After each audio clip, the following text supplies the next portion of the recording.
The US-Israeli war against Iran has been going on for more than a month now, and it could still escalate further. There's already been a devastating human cost. Thousands of Iranians have been killed by US and Israeli strikes, while dozens have been killed by Iranian strikes across the Gulf and Levant. There's also been a massive economic cost too. As you probably well know, attacks on the region's energy infrastructure and Iran's closure of the Strait of Hormuz have sent oil and gas prices skyrocketing. But the true economic impact is far more wide-reaching, with downstream effects on food security, high-tech industry, and plastics. So in this video, we're going to trace the economic impact of the war in Iran.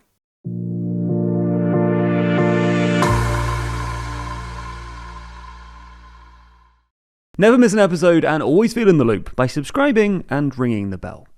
So, it makes sense to start with energy, given that the Gulf countries are major producers of oil and gas. Iran's effective closure of the Strait of Hormuz, through which about 1/5 of the world's oil supplies pass through in normal times, has contributed to what the International Energy Agency has called the largest supply disruption in the history of the global oil market.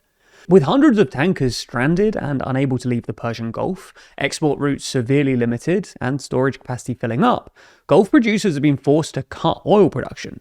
The Strait's closure, as well as Iranian attacks on Gulf energy infrastructure, has sent prices skyrocketing. On Monday, Brent crude, the global oil benchmark, rose to $116 a barrel, putting it on course for a record monthly rise of nearly 60%. Some analysts have even suggested that it could reach $200 a barrel if the war lasts till June. As for gas, the Dutch TTF benchmark has nearly doubled since the start of the war. In a bid to address the disruption to global oil supply, IEA members in mid-March agreed to the largest ever release of government oil reserves, some 400 million barrels. The IEA, however, warned that this is a stopgap measure, with the reopening of the Strait of Hormuz and ending of the attacks on energy infrastructure being of paramount importance. Even if the Strait reopened tomorrow, though, it would still take time for the energy markets to recover, not least because of the damage done to energy infrastructure. For example, Iranian attacks have knocked out 17% of Qatar's liquefied natural gas export capacity, and repairs could take up to 5 years. Of all the continents, Asia is bearing the brunt of this energy crisis, as some 80% of the oil that passes through the Strait of Hormuz is bound for Asia, with South Korea, for example, importing 70% of its crude oil from the Middle East, Japan 95%, and the Philippines 98%. Countries in Asia have therefore begun to plan and implement measures in the face of this looming shortage. South Korea is considering extending driving restrictions to the general public, having already implemented public sector curbs. The Philippines has declared a national energy emergency, saying nothing is off the table. Sri Lanka has declared every Wednesday a public holiday and introduced fuel rationing. The Thai government has asked people to keep their air conditioning on low and ordered employees to work from home. And in India, a shortage of cooking gas has left people and businesses struggling. While Asia is feeling the squeeze right now, it may just be a matter of time for the rest of the world too. Analysts from JP Morgan have described the energy shock as unfolding sequentially rather than simultaneously, a rolling supply disruption moving westward. According to their analysis, Africa is next, with effects becoming more pronounced in early April, and Europe is likely to feel the impact by mid-April. Finally, the US is the last in line, with direct physical fuel shortages unlikely in the near term, but impacts will still be felt through higher prices and dislocations in refined product markets. But, as we've said, the economic impact goes far beyond just energy prices, with many downstream consequences. The impact of fertilizer production is particularly worrying, especially as the war has coincided with the spring planting season. For context, given that most fertilizer is made using natural gas, the energy-rich Middle East is a crucial fertilizer producer. About 1/3 of global seaborne fertilizer normally passes through the Strait of Hormuz, particularly urea and phosphate-based fertilizers. So the shutting of the strait has prompted a fertilizer shortage and sent prices soaring, with urea futures up around 50% since the war began. In short, this means higher food prices, as higher fertilizer prices mean higher costs for farmers, and fertilizer shortages mean lower crop yields. This is something we should all be bracing for, and it could erupt as a major political issue, as in countries from the US to India to Europe, food prices are a political flashpoint, and farmers an influential bloc. But farmers and consumers in developing countries that are reliant on imported fertilizer face a more existential threat. According to the World Food Programme, the number of people facing acute hunger is projected to increase by 45 million people from a pre-conflict baseline of 318 million if the war continues through the second quarter of this year. The next downstream impact we're going to take a look at is helium. The element is a byproduct of natural gas processing, which is why major gas producer Qatar also produces nearly 1/3 of the world's helium supply, with it being shipped out through the Strait of Hormuz.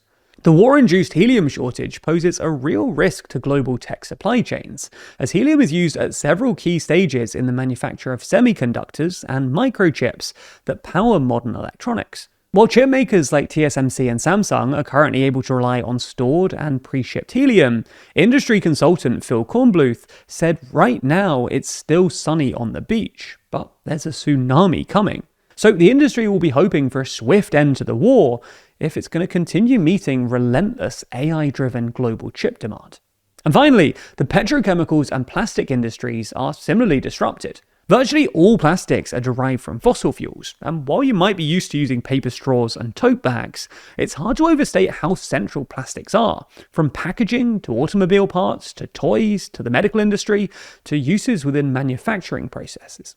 More than half of the world's plastics are manufactured in Asia, with China being the largest producer. But the region imported more than 60% of its naphtha, a fossil fuel-derived crucial component of plastic, from the Middle East in 2025. As such, the ongoing disruption has sent prices for plastic soaring. Polyethylene and polypropylene prices have jumped nearly 40% since the beginning of the war, feeding downstream inflationary consequences. So, as you can see, the economic turmoil sparked by the war in Iran is wide-reaching. It's hard to think of an area or sector that won't be touched in some way.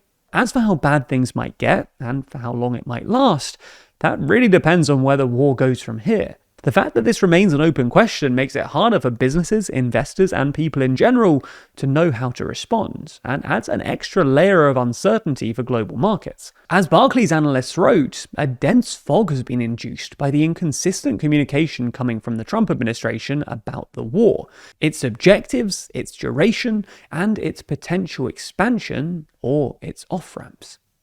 Now, there are a lot of big players involved in this story, and it's no secret that the world we live in is run by big players like these, but not just in the world of politics.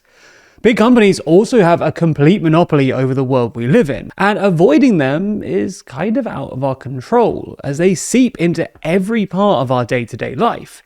But what if we told you that you could get some of that control back, starting with your email? I know you're thinking, my email? How much will that actually help?